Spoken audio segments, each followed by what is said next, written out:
Hi guys, hi. I thought I must finish this story because it's Sunday, the week will start, and I might forget to load part two. My name is Nosi. I live and work in England. I'm a South African. I'd like to continue with my story of how I almost got married to a married man. Hey guys. Oh, Kala, please don't judge me because kwanina nibolile but anizithethi. And for me, this was a careless mistake that could happen to anybody. And this man, in the end, when he realized his mistake and how much he has misled or hurt me, he offered polygamy. In fact, he said it was his intention from the beginning that he would like to give me polygamy or to be polygamous. But listen, as I'm telling you the story. So I left him at the airport and we started talking. Oh no, we're starting now with me visiting him. So I came back. I'm not going to lie. Njengoba amadoda ebole kangaka emdaka kangaka, not that one. He was not dirty. He didn't ask me for anything wrong. Hence I say the Zulu men are number one men. They are so polite. That guy was very polite. That guy, I take my hat off for him in terms of being polite, because we deal with rapists who, if you visit his house, he would do anything. He would use his power because you are there, not him. We continued because it was still early, but while we continued and we talked every day and we were falling in love, for me, I never believed in the first place that even though I was in church, I never believed that go and tell a pastor if you love me and make the pastor talk to us. I always believe that talk to me and find out if I like you, and then we can go and tell the pastor when we have fallen in love.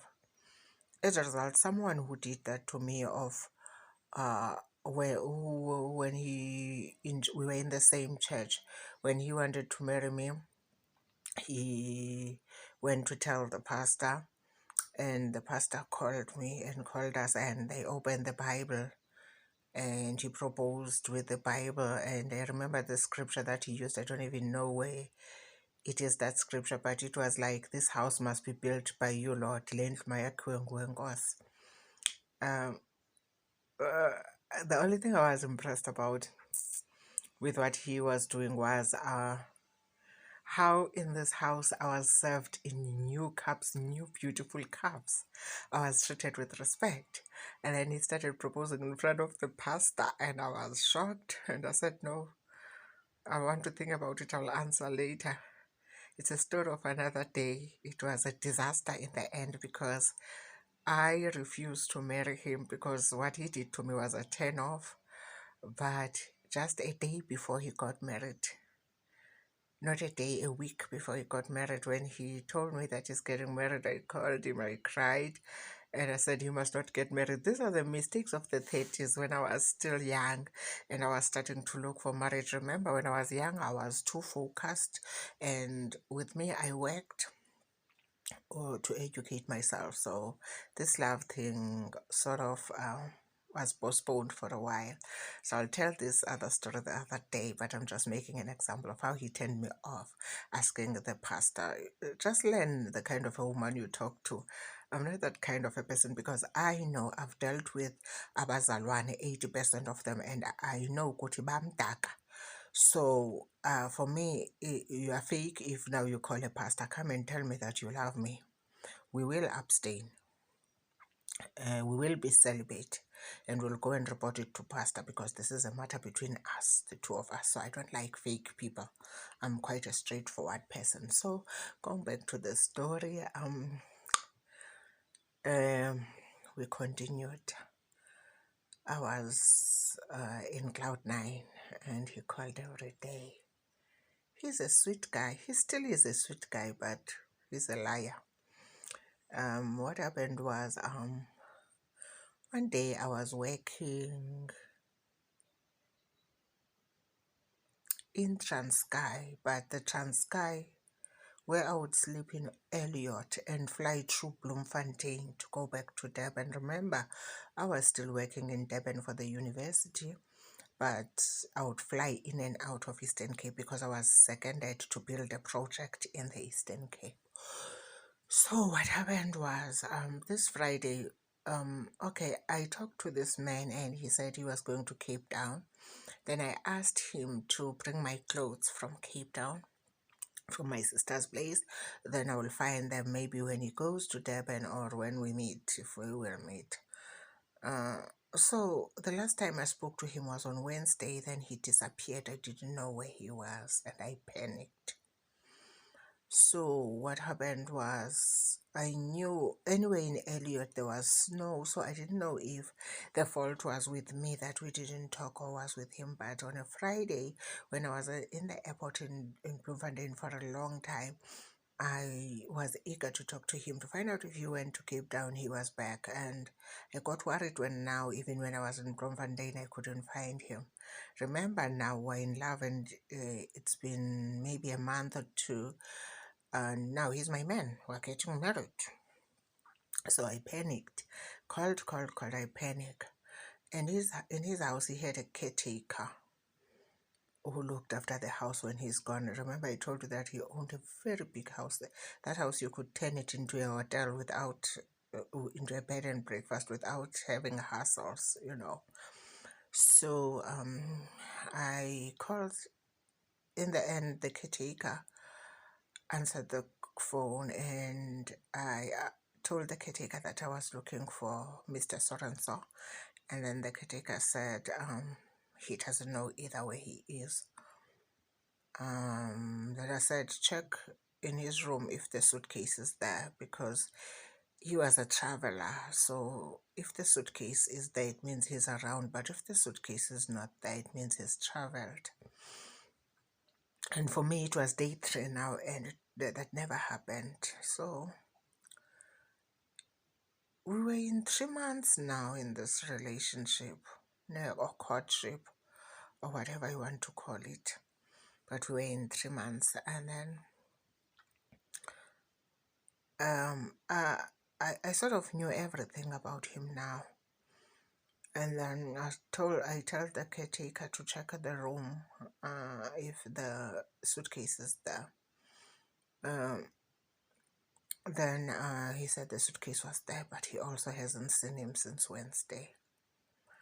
I panicked. I was looking for flights from Bloemfontein because I was supposed to fly from Bloemfontein to wherever, to Durban. I was trying to look for flights to go and check him and check what was going on and all of that. You guys have been through a lot. I can write a book about men and how they can lie. And if I was naive enough, I would be a second wife of someone now. I would be like Jacob Zuma's wife or Musa Mselegu's wife in polygamy. To tell you the truth and to be honest, I never doubted that the man loved me, but he lied about being married. I know he loved me.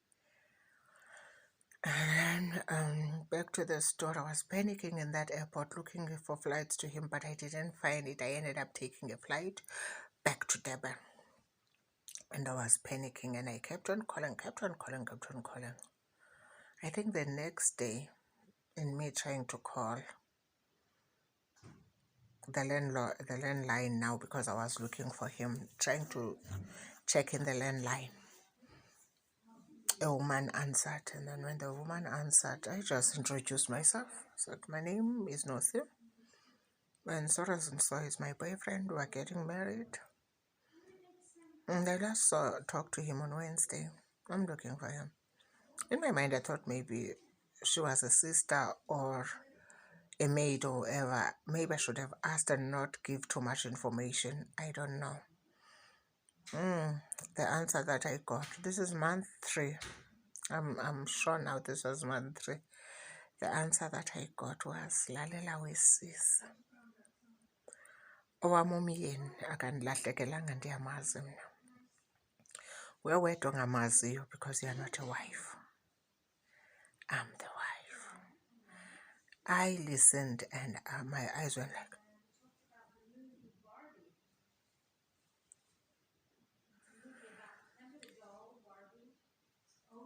and I kept quiet up until she finished whatever she was saying.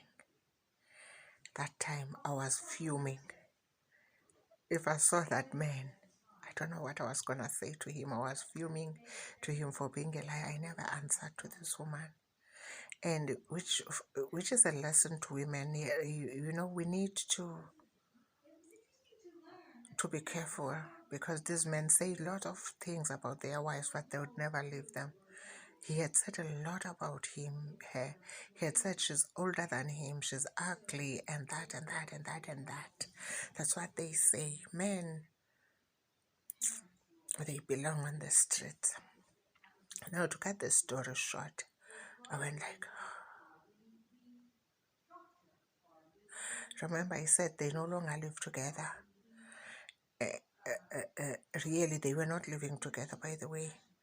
Yes, the marriage was complicated, but it was not divorce.